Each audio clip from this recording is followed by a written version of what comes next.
Have you ever made a mistake that ruined your life? Or, have you ever done something good that cost you everything? On a rainy Tuesday in Chicago, Chloe Danvers did the right thing.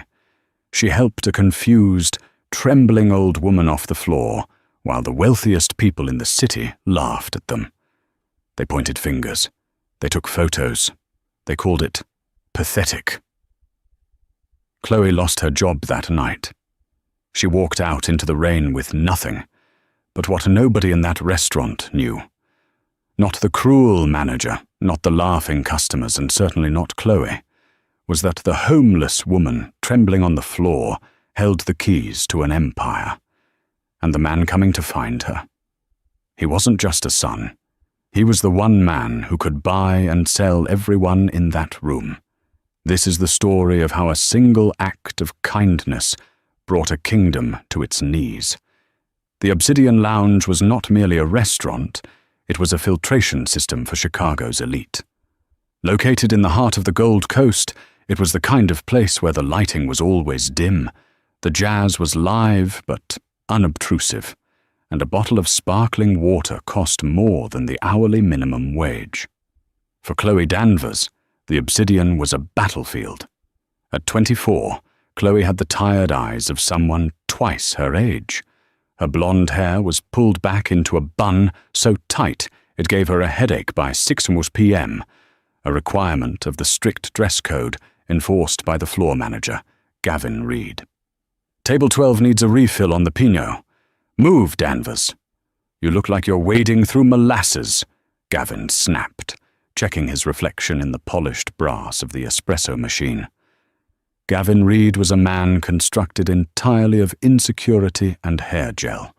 He wore Italian suits that didn't quite fit his shoulders and treated the staff like indentured servants. He was desperate to be seen as an equal by the billionaires who dined there, but to them, he was just help in a better suit. Yes, Gavin. Right away, Chloe said, her voice steady. She had learned long ago that fighting back only resulted in cut shifts, and Chloe couldn't afford to lose shifts. In her pocket, vibrating silently against her hip, was her phone. She knew exactly what the notification was, a reminder from St. Jude's medical billing. Her mother's dialysis treatments were racking up debt faster than Chloe could run plates of Wagyu beef. Every night, Chloe counted her tips in the bathroom stall, praying she made enough to keep the lights on in their cramped apartment in Rogers Park. The Tuesday night shift was supposed to be slow, but the rain had driven people inside. A torrential downpour was hammering against the floor-to-ceiling windows, blurring the city lights into streaks of neon and grey. At table 4 sat the Taggarts.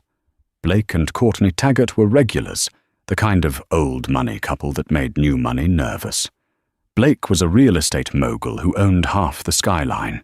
Courtney was a socialite who treated service workers like NPCs in a video game.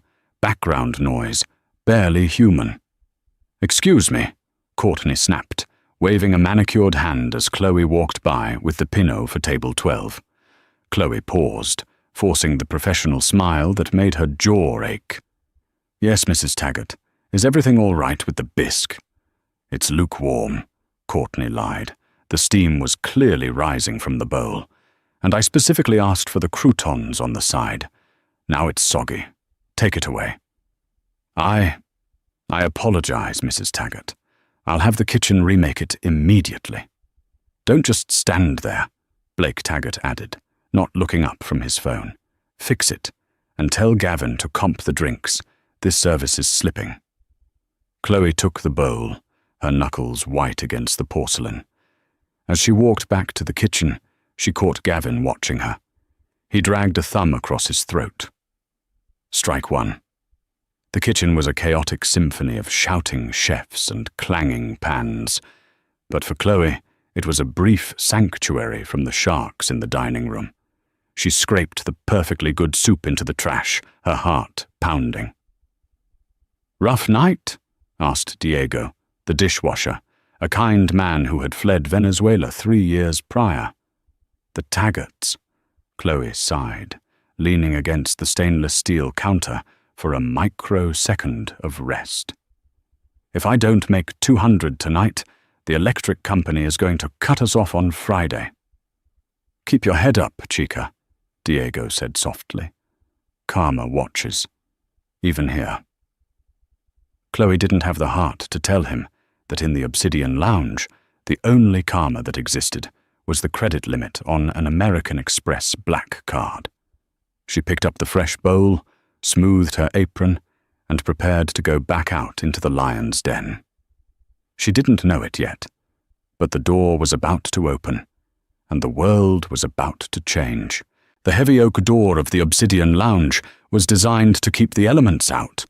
It was manned by a bouncer named Eric, who usually did a good job of filtering the clientele. But Eric was currently distracted, flirting with a hostess near the cloakroom. The door swung open. A gust of wind and rain swept into the pristine foyer, bringing with it a smell of wet pavement and exhaust fumes that clashed violently with the scent of truffle oil and expensive perfume. Standing in the doorway was a figure that did not belong. She was small, perhaps in her 70s, wrapped in a soaked, oversized beige trench coat that looked 3 sizes too big. Her grey hair was plastered to her skull, dripping water onto the imported marble floor. She wore sneakers that were caked in mud. She clutched a plastic shopping bag in one hand, her knuckles gnarly with arthritis. She looked lost, disoriented. The ambient chatter of the restaurant didn't stop immediately. It rippled into silence, starting from the tables nearest the door and spreading outward like a contagion. Chloe was at table 4, placing the fresh soup down for Courtney Taggart. Finally, Courtney sneered. Then she looked up, her eyes widening in disgust. Oh my God, look! Chloe turned. The old woman took a step forward. She was shaking violently, likely from the freezing Chicago rain. She looked around the room, her eyes darting frantically, unable to focus on anything. "Help," she whispered, though her voice was too weak to carry over the jazz music. Gavin Reed materialized from the shadows near the bar. He moved with the speed of a predator. He didn't see a human being in distress. He saw a stain on his reputation. He saw a homeless person disturbing his wealthy ecosystem. "Excuse me," Gavin's voice boomed, projecting a fake authority. He marched toward the woman, snapping his fingers at the bouncer. "Eric, why is the door open? Get this person out of here immediately." The old woman flinched as Gavin approached. I just need to sit," she stammered. "Please, my chest." "This is a private establishment, madam," Gavin hissed, stopping 2 feet from her to avoid getting wet. "You are trespassing. Leave now, or I'm calling the police." At table 4, Blake Taggart let out a loud, barking laugh. "Careful, Gavin. She might attack you with her shopping bag. God, can't we eat in peace without the riffraff wandering in?" Courtney giggled, sipping her wine. "It's practically a zoo tonight. First the soup, now this." The laughter was the spark. It traveled around the room. The other diners, seeing the Taggarts laugh, joined in. It was a nervous, cruel laughter, the sound of a pack asserting its dominance over the weak. They weren't laughing because it was funny. They were laughing because they were uncomfortable and wanted the problem to disappear. I can't," the woman gasped.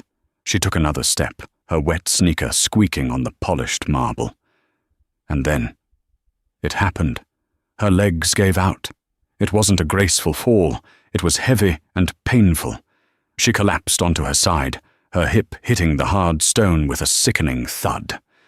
The plastic bag spilled open, revealing nothing but old newspapers and a blue woolen scarf. The restaurant went silent for a heartbeat. Then, someone at the bar, a young stockbroker in a pinstripe suit, yelled out, "Check, please! I think she's drunk." The laughter returned, louder this time. Gavin stood over her, hands on his hips, looking down with pure contempt. Unbelievable. Eric, drag her out, now, before she vomits on the floor. Chloe felt a cold spike of adrenaline pierce her chest. She looked at the Taggarts, who were filming the scene on their iPhones. She looked at Gavin, who was sneering. She looked at the woman, who was curled in a fetal position, shivering, tears mixing with the rain on her face. "Don't do it," a voice in Chloe's head warned. "You need this job. You need the money for Mum. Stay at your station." Chloe looked at the woman again. She saw her own mother in those terrified eyes. "No," Chloe whispered. She dropped the silver serving tray she was holding. It hit the floor with a deafening clang that silenced the room. Chloe ran. She didn't walk. She sprinted across the dining room, ignoring the gasps of the patrons. She slid on her knees onto the hard marble, skidding to a halt right beside the fallen woman. "Don't touch her, Danvers!" Gavin roared, his face turning a mottled red. "You are on the clock. Get back to your section." Chloe ignored him. She reached out, her hands gentle but firm. "Mum? Mum, can you hear me? I'm Chloe. I'm going to help you." The woman's eyes were unfocused, milky with cataracts, or perhaps shock. She was freezing cold to the touch. My son," she wheezed. "I lost my son." "It's okay," Chloe soothed, unbuttoning her own uniform vest, part of the mandatory obsidian livery, and wrapping it around the woman's shoulders. "We're going to find him. But first, we need to get you warm." "Chloe." Gavin was standing right over them now. He lowered his voice to a venomous whisper. "If you do not get up this second, you are done. Fired. Blacklisted. Do you hear me? I will make sure you never wait tables in this city again." Chloe looked up. For the first time in 2 years, she didn't see Gavin as a figure of authority. She saw a small, sad man. "She's having a medical episode, Gavin," Chloe said, her voice ringing clear through the silent restaurant. "She's not drunk. She's hypothermic. Look at her lips, they're blue." "I don't care if she's dying," Gavin spat, then realized he had said it too loud. He quickly corrected himself for the audience. "I mean, we are not paramedics. You are exposing the restaurant to liability. Eric, remove them both." "No," Chloe said firmly. She turned to the busboy, a teenager named Leo, who was watching with wide eyes. "Leo, get me a glass of warm water and a clean tablecloth. Now." Leo hesitated, looking at Gavin, then at Chloe. He ran to the kitchen. "You defy me!" Gavin looked like he was about to explode. "She's a human being!" Chloe shouted back, tears of frustration stinging her eyes. "Does that mean nothing to you people?" She looked around the room. The Taggarts had stopped filming, looking slightly embarrassed but mostly annoyed. The stockbroker was avoiding eye contact. "Pathetic," Blake Taggart muttered, loud enough to be heard. "Bleeding heart liberals ruining dinner." Leo returned with the tablecloth and water. Chloe ignored the insults. She gently dabbed the mud from the woman's face. She lifted the woman's head and helped her sip the water. Thank you," the woman whispered, her hand clutching Chloe's wrist with surprising strength. You have a kind light." "Just breathe," Chloe whispered. "I've got you." The woman closed her eyes, her breathing steadying slightly. She reached into the pocket of her sodden coat and pulled out a small, wet object. It was a business card, but it was ruined, soaked through with rain. The ink had bled into an unintelligible smear. "Call!" she gasped. "Call him." Chloe took the mushy card. It was useless. There were no numbers visible. "It's okay," Chloe said. "We'll call an ambulance." "No!" The woman panicked, trying to sit up. "No ambulance, just rest, please." Chloe hesitated. An ambulance cost money. Something she knew too well. Maybe the woman was terrified of the bill. "Get her out!" Gavin screamed, losing all composure. "Danvers, you are fired! Get your things and get this trash out of my restaurant!" Chloe looked at the woman, then at Gavin. She stood up, her knees aching. She helped the old woman to her feet. The woman leaned heavily on Chloe, frail as a bird. "I'm leaving," Chloe said, her voice trembling with rage. "And don't worry, Gavin. I wouldn't want to work for a man without a soul anyway." "Get out!" Gavin pointed to the door. The walk to the door felt like a funeral procession. Chloe, supporting the wet, shivering stranger, walked past the tables of the elite. Nobody offered to help. Nobody offered a coat. Courtney Taggart actually pulled her purse closer as they passed, as if afraid the old woman would snatch it. They stepped out into the cold, driving rain of Chicago. The heavy door of the Obsidian Lounge slammed shut behind them, sealing off the warmth and the light, leaving Chloe Danvers unemployed, shivering, and supporting a total stranger on a dark street corner. "I'm so sorry," Chloe said to the woman, wiping rain from her eyes. "I don't have a car, but there's a bus stop up the block. We can go to a diner. I have $20. The woman looked at Chloe. The confusion in her eyes seemed to clear for a fleeting second. She looked at the closed door of the restaurant, then at Chloe's name tag, which she was still wearing. "Chloe," the woman tested the name. "You lost your job?" "It's fine," Chloe lied, her stomach twisting into knots. "I hated it." I am Martha," the woman said. "Nice to meet you, Martha. Come on, let's get out of the rain." Chloe didn't know that, inside the restaurant, the trash she had just escorted out had left something behind. Under the table where Martha had fallen, unnoticed by the staff who were frantically scrubbing the floor with disinfectant, lay a small, heavy object. It wasn't a piece of trash. It was a bracelet.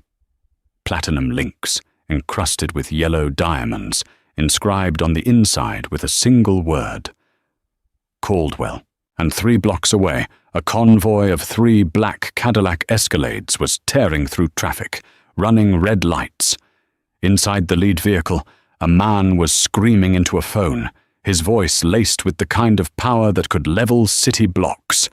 "I don't care what the GPS says. Find her! If my mother spends 1 more minute in this rain, I will burn this entire city to the ground." The Starlight Diner was 5 blocks away from the Obsidian Lounge, but in terms of social strata, it was in a different galaxy.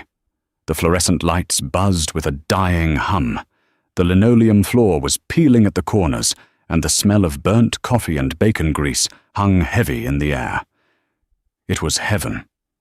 Chloe guided Martha into a red vinyl booth at the back. The diner was mostly empty, save for a trucker asleep over a plate of fries and a tired waitress named Barb, who looked up as the bell jingled. "Rough night, sugar?" Barb asked, eyeing Chloe's soaked uniform and the trembling old woman. "The roughest." Chloe managed a weak smile. "Can we get 2 coffees? Decaf for her. And maybe a grilled cheese. To share." Chloe mentally calculated.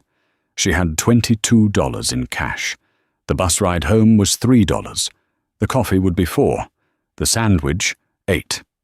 She would have $7 left to her name until her final paycheck arrived, if Gavin even decided to process it. "Coming right up," Barb said, not writing anything down. Martha was shivering less now. She sat wrapped in Chloe's vest, staring at the Formica table surface as if it were a map of the world. "You are very kind," Martha said. Her voice was stronger now, more patrician than Chloe had noticed before. Even in her confusion, she had a certain cadence to her speech, a rhythm of someone who was used to being listened to. "It's just a sandwich, Martha," Chloe said, rubbing her hands together to warm them. "I couldn't leave you there." "They laughed," Martha whispered, a tear leaking from her eye. "Why did they laugh?" The question broke Chloe's heart. Because they're broken, Martha. People like that. They have money, but they're empty inside. They think being cruel makes them strong. Martha reached out and touched Chloe's hand. Her fingers were wrinkled but manicured, a detail Chloe finally noticed. Her nails were perfect, coated in a subtle, clear polish. Strange, Chloe thought. Homeless women usually don't have professional manicures. But she dismissed it. Maybe Martha had fallen on hard times recently. My son, Martha started again, her brow furrowing in frustration. He gets angry when I wander off. I saw the lights, the pretty lights in the window. I wanted to see the jazz. I used to sing jazz, you know? You did? Chloe smiled, leaning in. Before the towers, Martha murmured. Before the business. He built the towers. He says, Mother, stay in the penthouse. It's safe. But it's a cage, Chloe. A golden cage. Chloe nodded sympathetically, assuming the towers and the penthouse were delusions of a mind grappling with dementia. Well, you're safe here. We'll finish eating, and then we'll figure out who to call. Do you remember your last name, Martha? Martha frowned. She squeezed her eyes shut. Cold. Something cold. It's okay, don't force it. Barb dropped the plates on the table. The grilled cheese was greasy and hot. Chloe tore it in half, giving the bigger half to Martha. Eat, Chloe commanded gently. As Martha ate with the hunger of someone who hadn't eaten all day, Chloe's phone buzzed again. Another text. Landlord. Rent is 3 days late, Chloe. I'm not running a charity. Pay by Friday or I start the eviction process. Chloe stared at the screen, her vision blurring. She had just thrown away her only source of income to save a stranger. She looked at Martha, who was happily dipping the sandwich into a ketchup packet, humming a soft tune. Was it worth it? Chloe asked herself. Was it worth losing everything? She looked at the old woman's smile, a genuine human smile in a night of cruelty. Yes, Chloe decided. It was.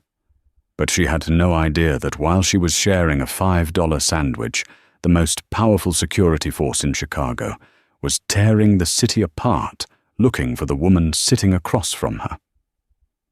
The black Cadillac Escalade didn't park. It mounted the curb. The tires screeched against the wet pavement directly in front of the Obsidian Lounge. Before the vehicle even came to a complete halt, the back door flew open. Ethan Caldwell stepped out. To call Ethan Caldwell a billionaire was an understatement. He was an institution. At 32, he was the CEO of Caldwell Dynamics, a conglomerate that owned everything from shipping logistics to the very fiber-optic cables that ran the internet in the Midwest. He was 6'2", with sharp, angular features and eyes the color of jagged steel. He wore a bespoke charcoal suit that cost more than Gavin Reed's entire yearly salary. Usually, Ethan was a man of ice, controlled, calculated. Tonight, he was fire. Signal died here, a burly man in a tactical earpiece said, jumping out of the front seat. This was Silas, Ethan's head of security. Her tracker watch must have been damaged or removed. The last ping was 10 minutes ago. Inside. Ethan didn't speak. He strode toward the heavy oak door of the Obsidian. Eric the bouncer saw him coming. Eric was a big man, used to intimidating drunks. But seeing Ethan Caldwell marching toward him was like watching a tsunami approach. You didn't fight it. You ran. Sir, we're at capacity, Eric started, purely out of habit. Ethan didn't even slow down. He shoved the door open with such force that it hit the interior wall with a crack that sounded like a gunshot. The Obsidian Lounge was still buzzing with the low murmur of wealthy diners. The jazz band was playing a soft saxophone melody.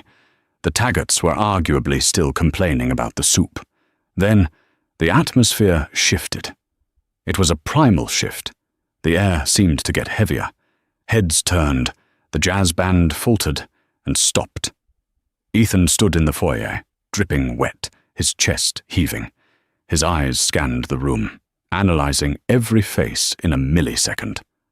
Silas and 2 other security guards flanked him, looking ready for war.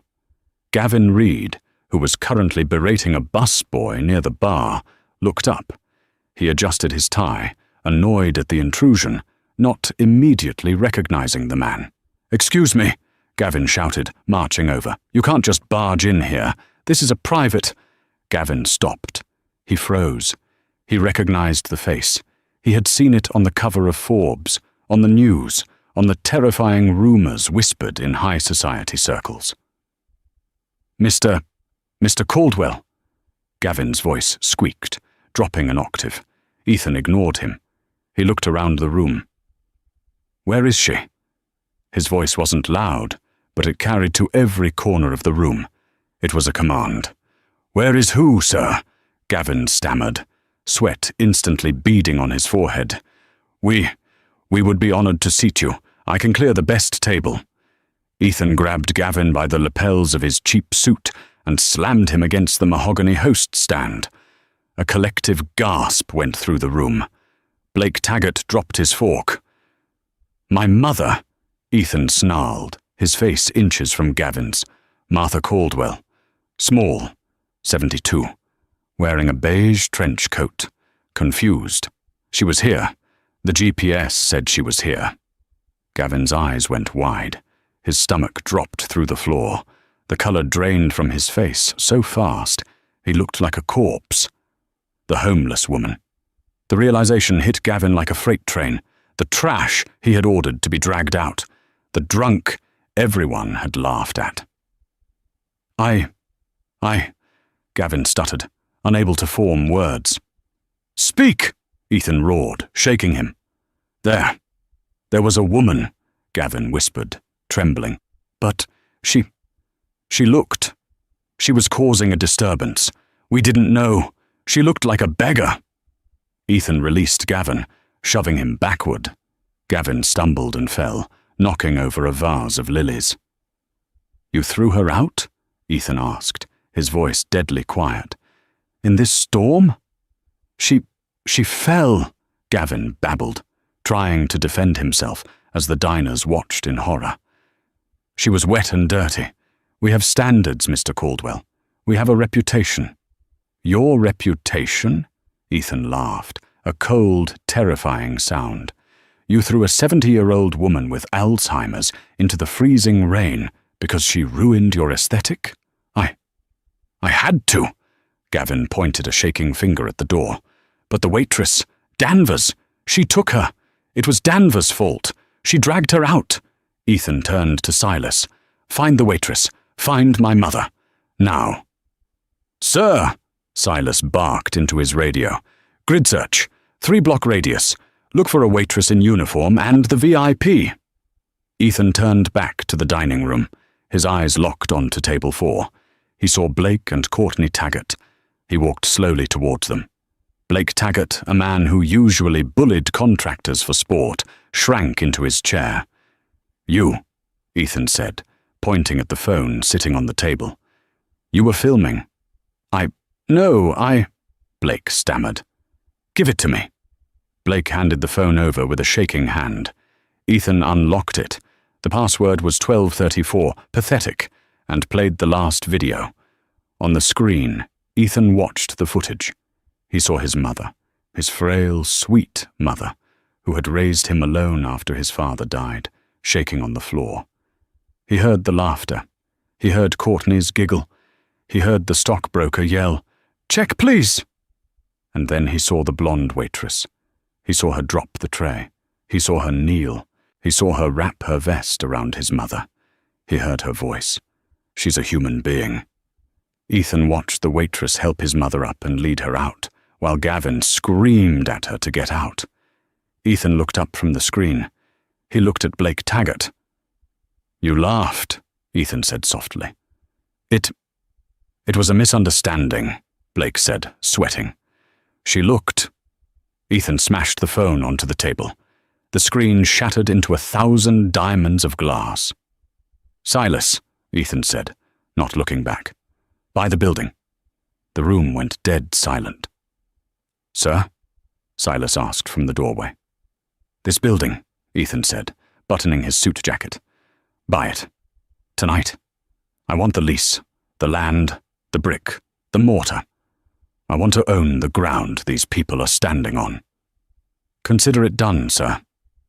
Ethan looked at Gavin, who was still on the floor. "And fire him.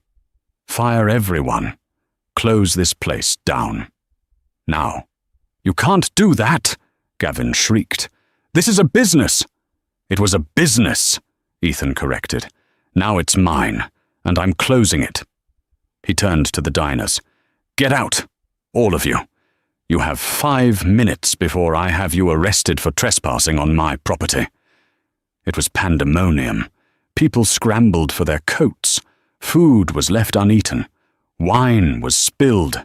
The elite of Chicago fled like rats from a sinking ship. Ethan didn't watch them go. He walked to the spot where his mother had fallen.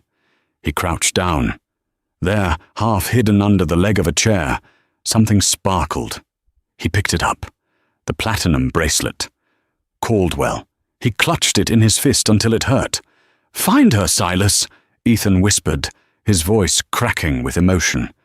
"If anything has happened to her, if she's hurt—" "We have a hit on a credit card transaction," Silas said, pressing his earpiece. "A small transaction, 7 minutes ago. A diner called The Starlight, 5 blocks east." Ethan was already running for the door. The Starlight diner was quiet. Chloe and Martha were finishing their coffees. "You have a nice smile," Martha said, tracing the rim of her mug. "Like my son. He doesn't smile enough. He works too hard. He thinks money fixes things. But money is just paper. It doesn't hug you back." Chloe nodded, tears pricking her eyes. "My mum is sick," she confessed, the weight of the night finally spilling over. I worked so hard to pay for her doctors, but it's never enough. And now what?" Martha asked. "Now I don't have a job," Chloe said, looking down. "I don't know how I'm going to pay the rent this week. But I'm glad I was there for you, Martha. I really am. Nobody should be alone in the dark." Martha stared at her. For a moment, the fog in her eyes seemed to lift completely. She looked at Chloe, not as a confused old woman, but as a matriarch. "You won't be alone, Chloe," Martha said firmly. "I promise." Before Chloe could ask what she meant, the diner door burst open. It wasn't the gentle jingle of the bell. It was a slam. Barb, the waitress, dropped a pot of coffee. Ethan Caldwell stood in the doorway, rain dripping from his hair, his chest heaving. Behind him, 3 large men in suits filled the entrance. Chloe gasped, instinctively sliding in front of Martha to protect her. She thought they were police, or maybe Gavin had sent thugs to scare her. "Get back!" Chloe shouted, grabbing a butter knife from the table. It was a ridiculous weapon, but she held it like Excalibur. "Leave her alone!" Ethan stopped. He looked at the waitress, so small, wet, tired, holding a butter knife against 4 large men. Then he looked behind her. "Mother?" Ethan whispered. Martha peered around Chloe's shoulder. Her face lit up. "Ethan!" she exclaimed, as if he had just come home from school. "Look, I made a new friend. She bought me a grilled cheese." Ethan let out a breath that sounded like a sob. He walked past Chloe, ignoring the knife, and fell to his knees beside the booth. He buried his face in his mother's hands. "I thought I lost you," he choked out. "I thought, God, Mum, you can't do that. You can't just leave the house." "I wanted to hear the jazz," Martha said simply, patting his wet hair. "But the people were mean, Ethan. They were very mean, except Chloe." Ethan lifted his head. He looked at Chloe. Chloe was still standing there, holding the butter knife, completely stunned. She recognized him now. Everyone knew Ethan Caldwell's face. "You," Chloe whispered. "She's your mother?" Ethan stood up. He towered over Chloe, but his body language wasn't threatening anymore. It was humbled. He saw the wet uniform, the name tag Chloe, the Starlight Diner receipt on the table that showed a total of $12.50, paid in cash. He looked at the sandwich crusts. He realized this waitress, who likely made minimum wage, had spent her own money to feed his mother, while the billionaires at the Obsidian had laughed. Ethan Caldwell, a man who could buy countries, felt a lump in his throat. "You saved her," Ethan said. His voice was thick. I just gave her a hand," Chloe said, putting the knife down, her hands shaking. She was cold. "You have no idea what you did," Ethan said. He reached into his pocket and pulled out a card. But this wasn't a business card. It was a heavy, black metal card.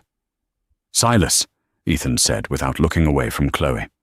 "Sir, get the car. We're taking my mother home. And Chloe—" Ethan paused. "You're coming with us." "What?" "No." Chloe backed away. "I have to go home. My mom—" "Your mother is coming too," Ethan said. "Where is she?" She's at home. She's on dialysis. I can't leave her." "Then we will get her," Ethan said. "Silas, call Dr. Arrington at Northwestern Memorial. Tell him to prep the VIP suite. Tell him I'm bringing a patient. Top priority." "Wait, I can't pay for that," Chloe panicked. "I just lost my job. I have $18. Ethan stepped closer. He took Chloe's hands in his. His hands were warm and strong. "Chloe," he said, looking deep into her eyes, "you don't have a job anymore because you lost it, saving the most important person in my world. You think I'm going to let you worry about money ever again? I don't understand." "You spent your last dollar on her," Ethan said, gesturing to Martha. "Now, I'm going to spend mine on you." He turned to his mother. "Ready to go, Mom?" "Can Chloe come?" Martha asked. "She needs a ride. It's raining." Ethan smiled, a genuine, dazzling smile that transformed his face. "Yes, Mom. Chloe is coming. Chloe is family now." The silence in the VIP wing of Northwestern Memorial Hospital was different from the silence Chloe Danvers was used to. It wasn't the heavy, suffocating silence of her cramped apartment when the electricity was cut off. It was a soft, expensive silence, the kind that smelled of fresh lilies and sanitized hope. 3 days had passed since the incident at the Obsidian Lounge. Outside, Chicago was finally drying out under a tentative sun. But inside Suite 401, Chloe felt like she was still floating in a dream she was terrified to wake up from. She sat in a high-backed leather recliner, her feet tucked under her, watching her mother sleep. For 2 years, Chloe had watched her mother, Sarah, deteriorate. The kidney disease had turned Sarah's skin a sallow gray, etched deep lines of pain around her eyes, and stolen her laughter. But today, the color was returning. The dialysis machine next to the bed wasn't the ancient, clunky model from the public clinic that beeped incessantly. It was a sleek, silent monolith of modern technology. The door handle turned with a soft click. Dr. Arrington, the chief of nephrology, a man Chloe had previously only seen on hospital donor plaques, stepped in. He held a clipboard, looking not at the charts, but at Chloe, with a look of professional awe. "Miss Danvers," he said softly, closing the door behind him. "I have the results from the donor compatibility cross-match." Chloe stood up, her heart hammering against her ribs. Is it bad news?" "On the contrary," Dr. Arrington smiled. "We usually wait months, sometimes years, for a match this precise. But Mr. Caldwell had his team run a nationwide search through private channels. We found a match in Ohio. The kidney is being flown in tonight."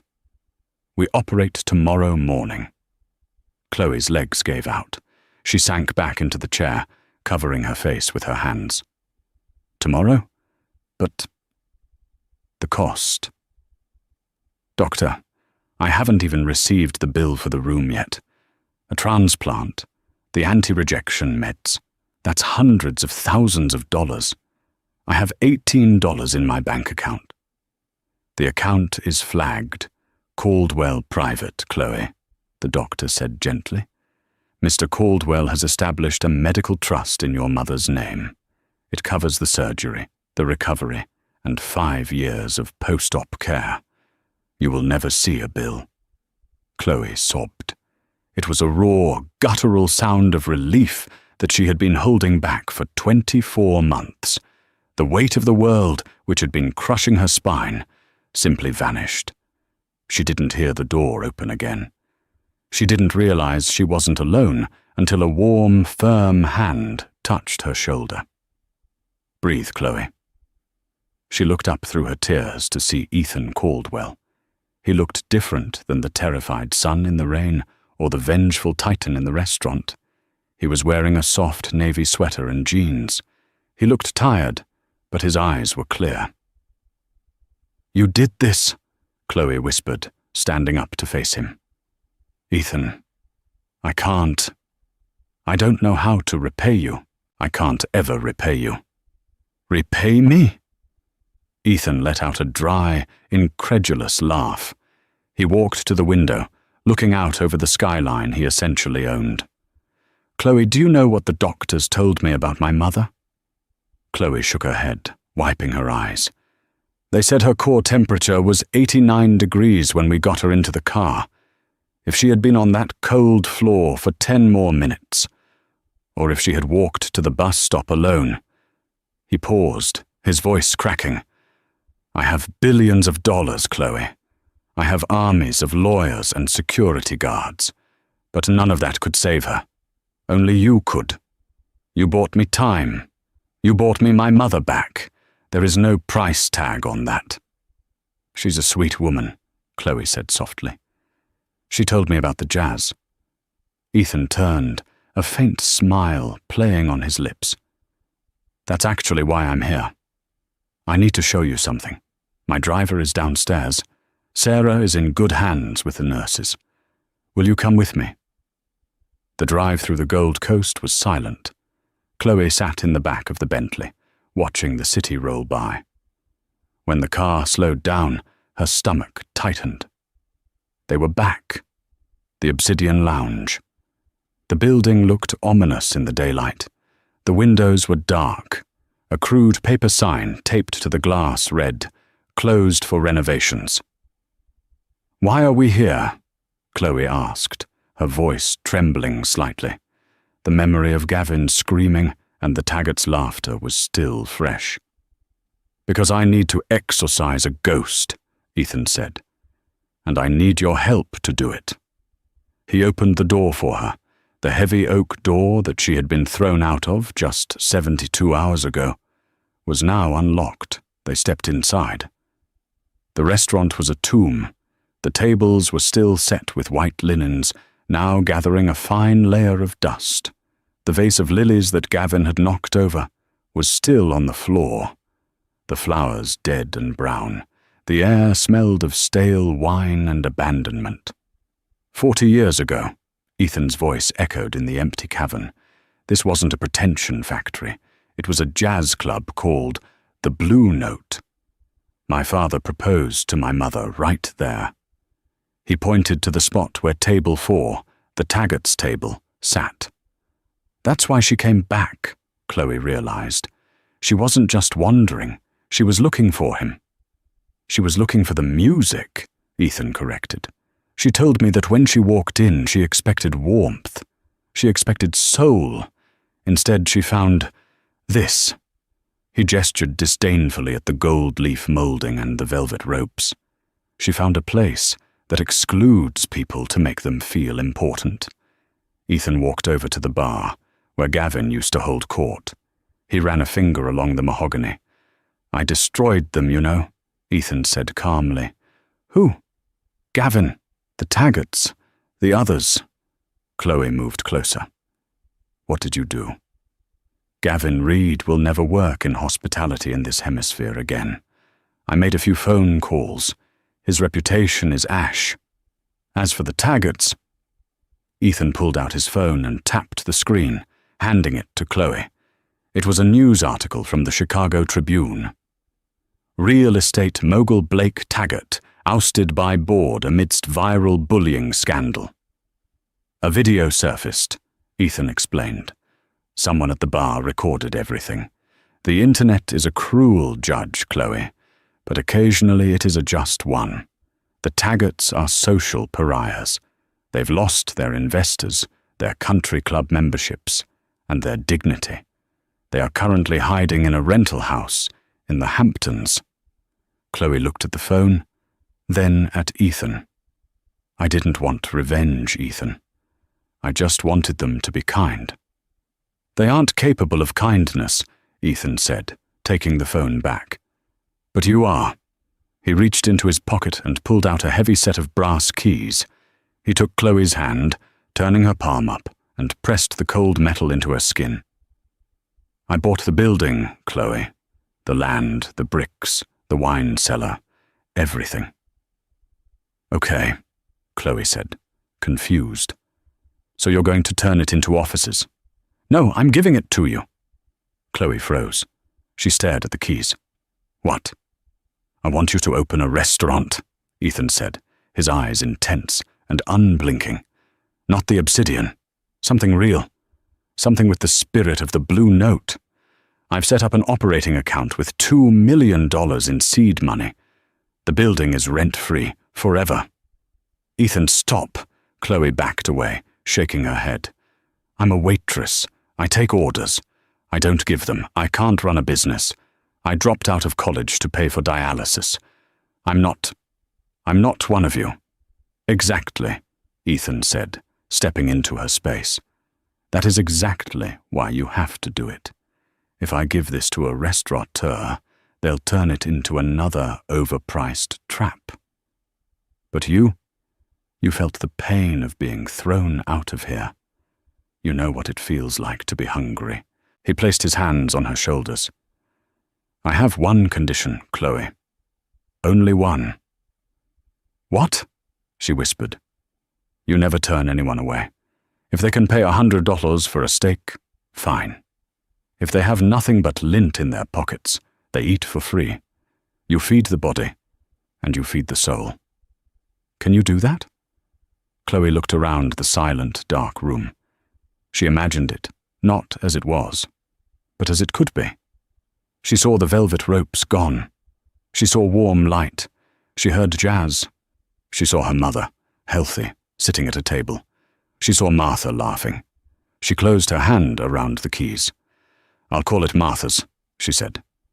Ethan smiled, and for the first time, it reached his eyes completely. Perfect. 6 months later. The transformation was miraculous, not because of magic, but because of work. Chloe Danvers worked harder than she ever had as a waitress, but this was a different kind of exhaustion. It was the exhaustion of creation. She hired a chef, a woman named Maria, who had been working in a school cafeteria, because no high-end kitchen would hire a woman in her 50s. She hired busboys from the local youth shelter. She hired a jazz quartet, led by an old saxophone player who had actually played at the Blue Note in the 80s. On the night of the grand opening, the rain returned to Chicago. But this time, the rain didn't drive people away. It seemed to herd them in. The neon sign above the door buzzed with a warm, inviting amber light. Martha's table. There was no bouncer at the door. There was just a sign that read, "Come in out of the rain." Chloe stood by the kitchen pass, smoothing down the lapels of her charcoal blazer. She watched the room. It was packed. At one table sat the mayor of Chicago. At the table right next to him sat a family of 4 who Chloe knew from the neighborhood shelter. They were eating pot roast with the same dignity as the politician eating his filet mignon. "Order up, boss," Maria shouted, sliding plates onto the pass. "Looking good, Maria," Chloe beamed. She walked out onto the floor, pouring wine, shaking hands, checking on guests. The air was thick with the smell of roasting garlic, rosemary, and old books. The jazz band was playing a low, sultry rendition of Summertime. In the center booth, the best seat in the house, sat Martha Caldwell. She looked regal in a navy silk dress, a pearl necklace resting against her collarbone. Opposite her sat Ethan. Ethan wasn't looking at the food. He was watching Chloe. As she approached the table, he stood up. "It's extraordinary," Ethan said, his voice low so only she could hear. "You did it." "We did it," Chloe corrected. She looked at Martha. "How is the soup, Martha?" Martha looked up, her eyes sharp and clear. "It's hot, my dear, and nobody shouted at me." She winked. "And I believe I hear a saxophone." "Just for you," Chloe said, squeezing her hand. A tap on her shoulder interrupted them. It was Leo, the young bus boy she had retained from the old Obsidian staff, the only one who had tried to help that night. "Chloe?" Leo looked nervous. There's a guy at the back alley door. He won't leave. He says he knows you." Chloe's expression tightened. She exchanged a glance with Ethan. "I'll handle it." "I'm coming with you," Ethan said, stepping forward protectively. "No." Chloe put a hand on his chest. "I need to do this. Stay with Martha." Chloe walked through the bustling kitchen, past the steam and the noise, to the heavy steel security door at the back. She took a breath and pushed it open. The alley was dark, smelling of wet pavement and ozone. The rain was falling hard. Standing under the small awning, shivering in a thin, waterlogged jacket, was Gavin Reed. He looked 10 years older. His hair was unwashed, his cheeks sunken. The arrogance that had defined his posture was gone, replaced by a slump of defeat. He held a plastic bag of clothes. He looked up as the door opened. When he saw Chloe, dressed in a tailored suit, radiating authority and health, he flinched. "Chloe," he croaked. His voice was raspy. "Gavin," she said evenly. She didn't feel the anger she thought she would. She felt a profound, distant pity. I heard you were hiring," Gavin stammered, rainwater dripping from his nose. I know we had our differences. But I can't get a job, Chloe. They blacklisted me. I have nowhere to go. I haven't eaten since yesterday." The irony hung in the air, heavy and suffocating. The man who had thrown an old woman out for ruining the aesthetic was now begging at the back door. Chloe looked at him. She thought about the cruelty. She thought about how he had made her feel small for years. A part of her, the part that remembered the fear of eviction, wanted to scream at him, wanted to tell him to get lost, to tell him that karma was a bitch.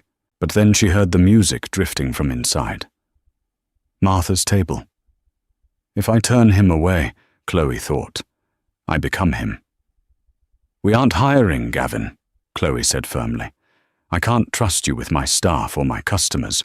You don't have the heart for this house." Gavin's shoulders dropped. He turned to walk back into the rain. "Right, I figured. Worth a shot." "Wait," Chloe said. Gavin stopped. "You can't work here," Chloe said. "But the sign out front says nobody goes hungry." She stepped back into the kitchen. She grabbed a to-go box, filling it with hot pot roast, mashed potatoes and fresh bread.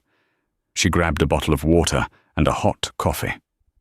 She walked back out and handed the bag to Gavin. The heat from the food radiated into his cold hands. "Eat," she said. "And there is a shelter on 4th Street called St. Jude's. I sit on the board now. Go there tomorrow at 9 a.m. Ask for Father John. Tell him Chloe sent you. They have a program for job placement in sanitation. It's hard work, Gavin. dirty work, but it's a paycheck." Gavin stared at the bag, then at Chloe. His eyes welled up. He looked like he wanted to say thank you, but the words were stuck in a throat unused to humility. He simply nodded, a jerky, broken motion. "Thank you," he whispered. "Go," Chloe said gently. She closed the door on the rain and the past. She turned back to the warmth of her kitchen. When she returned to the dining room, Ethan was waiting for her by the bar. He studied her face. "Was it him?" Ethan asked. "Yes." "Did you kick him out?" "I fed him," Chloe said, picking up a menu to organize the host stand. "And I sent him to a shelter." Ethan stared at her for a long moment. The noise of the restaurant seemed to fade away for him, leaving only her. He walked over, disregarding the crowded room, and took her hands in his. "You are incredible," he said, his voice rough with emotion. "I watched you tonight, Chloe. You didn't just build a restaurant. You built a sanctuary. You took the ugliest night of my life and turned it into something beautiful." "I had help," she smiled, looking up at him. "A billionaire with a guilty conscience helped a little." "It's not guilt anymore," Ethan said. He moved closer, the space between them charged with an electricity that had nothing to do with the storm outside. "It's awe. I spent my whole life building towers, trying to get away from the ground. But you keep your feet on the ground and pull everyone else up."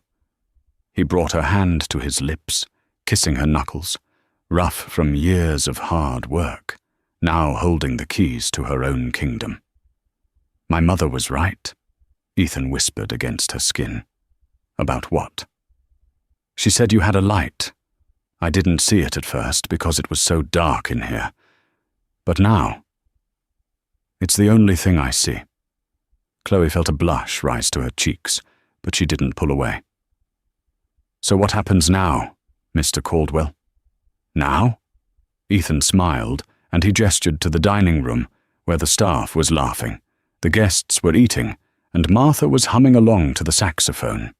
"Now we eat, we listen to the jazz, and tomorrow, we change the world a little bit more." Chloe Danvers, the billionaire's favorite waitress, looked out over her domain. She saw the Taggart's empty table, now filled with a family celebrating a birthday. She saw the spot where she had fallen to her knees in the rain, now covered by a warm Persian rug. She squeezed Ethan's hand. "Sounds like a plan," she said. And outside, the rain finally stopped, leaving the streets of Chicago washed clean, shining under the streetlights like a brand new world. In a world obsessed with status, Chloe Danvers proved that the most valuable currency isn't Bitcoin or gold. It's kindness. She lost a minimum wage job, but gained a family, a fortune, and a purpose. The people who laughed at her lost everything that mattered, proving that while arrogance makes a lot of noise, humility writes the history books. Chloe and Ethan's story reminds us that every person we meet is fighting a battle we know nothing about. The homeless woman could be a matriarch. The waitress could be a future CEO. So the next time you see someone fall, don't point a camera. Extend a hand. You never know whose life you're about to change, including your own. If this story touched your heart, please hit that like button. It helps us share more stories like this. And don't forget to subscribe and turn on notifications. What would you have done in Chloe's shoes? Let us know in the comments below. Thanks for watching.